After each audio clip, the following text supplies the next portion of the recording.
What's up, Pandas? It's your school counselor, Mr. Dobbin, here to read Chapter 18. I hope you have been enjoying the book so far, and here we go. The contestants raced down the stairs to the rotunda reading room. Kyle saw Haley Daly dash down another set of steps into the basement to what the floor plan called the stacks. Miguel and Andrew, the two library experts, grabbed separate tables and started working the touchscreen computers. Bridget Watch did the same thing.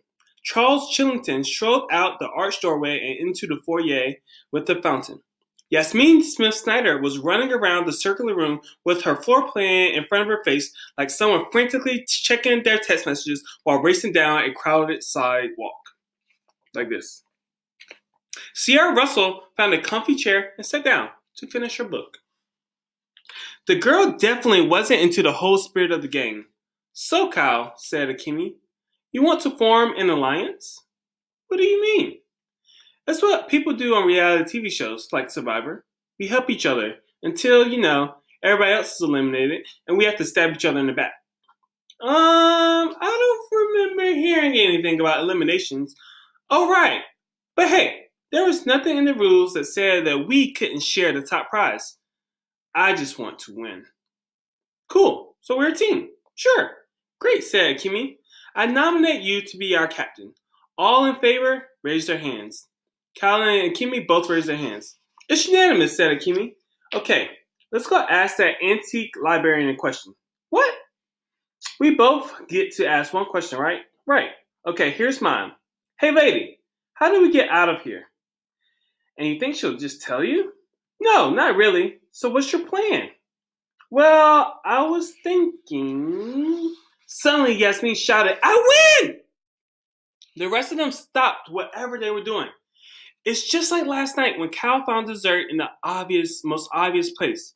To get out of the library, all we had to do is use one of the fire exits. Duh. She headed toward a hallway between the Book Nook Cafe and Community Meeting Room A. Cal stood up. Yasmin? I think maybe you missed some of what Charles Chillington dashed into the room and shouted, You're not going to win, Yasmin. Not unless you beat me to the fire exit. He bolted toward the corridor. Yasmin bolted toward it too. You guys, said Kyle. Kyle could see a red exit light glowing at the far end of the hallway. Charles and Yasmin were sprinting down. Charles stumbled and fell. Yasmin kept running. Harder, faster. She slammed into the exit bar on the metal door. Alarms sounded. Wheel, wheel, wheel. Flashing red lights swirled. Somewhere, a tiger roared. Roar. Mr. Lemoncello's voice rang out over the loudspeakers. Sorry, Yasmin. That's where your sidewalk ends. You broke the rules. You are out of the game. Your library card will be placed in the discard bowl, and you will be going home.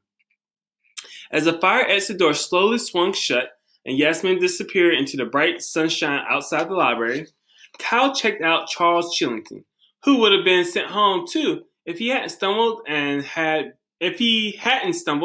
reached the exit first. The guy was smirking. That was when it hit Kyle. Chillington had faked Yasmin out. He knew she couldn't win by going out of the fire exit, but he ran down the hall to fool her into thinking she was doing the right thing.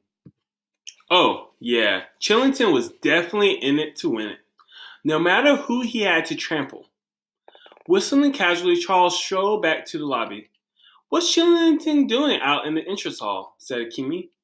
They told us the way out isn't the way in. Before Cal could answer, Andrew Pickleman started shouting at Miguel, who had wandered over to Pickleman's table. Get away! You're trying to steal my idea. No, man, said Miguel.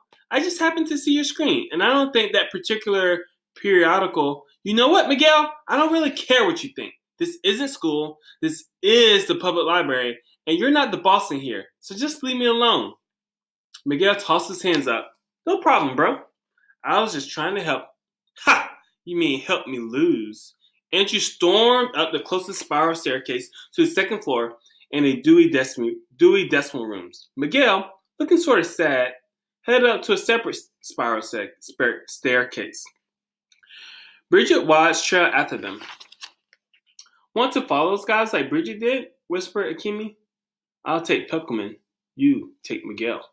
No thanks, said Kyle. looking up at the dune ceiling. I'm much more interested in the windows up there. 3 stories above the rotunda floor, just below the Wonder Dome, there was a series of 10 arched windows set between the recessed statue nooks. The windows acted like skylights at the base of the dome, allowing sunshine to flood into the room below. Do you think those windows open? Said Akemi. Maybe, maybe not. But I've never let a closed or locked window stand between me and winning a game. Just ask my dad. What? Never mind. Come on. Kyle trotted over to the cushy chair where Sierra Russell was peacefully reading her book. Excuse me? I hate to interrupt. Sierra raised her hand. She had a very dreamy look in her eyes. I need a book. Really? Said Sierra. What kind? Like the one you found up there. He gestured to the curving bookcases climbing up the back half of the rotunda. Fiction? Said Sierra. Right, said Kyle. Love me some fiction. Well, what sort of story do you like? Something way up high, said Kyle. The higher, the better. Really? Yep. Well, that's an interesting way to put together a reading list. Basing it on bookcase elevation. I like something on the top shelf. Maybe right under the hologram statue of that guy hanging out with the cat in the hat. That's Dr. Seuss, said Sierra. He wrote The Cat in the Hat. Sweet, said Kyle. But I just like how close he is to that window. And that's it for chapter 18. Catch you all later. Peace.